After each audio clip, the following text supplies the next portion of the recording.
الجانب الغامض بحياة لوكا مودريتش اللي أكيد أنت ما بتعرفه بدقيقة واحدة بس. من طفل ولد وسط الحرب إلى شخص كسر السلسلة الذهبية لميسي وكريستيانو رونالدو. عام 2018 ولد لوكا بعام 1985 بمدينة مودريتشي في كرواتيا. على الهامش من هون اجى اسم مودريتش. القيم اللي بتمثله مودريتش انه صاحب عزيمة واصرار رهيب، حيث كانت بلاده عم تمر بمرحلة استقلال عن دولة يوغوسلافيا. بالمناسبة اشهر 5 استقلالات رح تلاقوهم بهذا الفيديو اذا ما بتعرفوا. المهم استقلال يعني قبل منها حرب يعني نقص بالفرص الاقتصادية وفقر وعدم استقرار اجتماعي. رغم من كل هذا كانت عزيمة هذا الرجل لصعبة الوجود بوقتنا الحالي تغلب على كل هاي الأوضاع، حيث أصر على ممارسة كرة القدم ودخل أكاديمية دينامو زغرب وين؟ كرواتيا.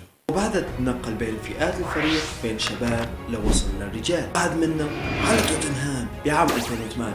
لكن ما حالفه الحظ، حيث انه مسيرته كانت رايحه للانتهاء، رح يعود لحياه الفقر والتشرد. هون بيجي النادي الملك ريال مدريد وبيضمه لصفوفه بعام 2012. وكلكم بتعرفوا شو عملت فيروز مع النادي الابيض اذا غيري تلون. وبس قولوا لي عن مين حابين نحكي بالقصه الجايه.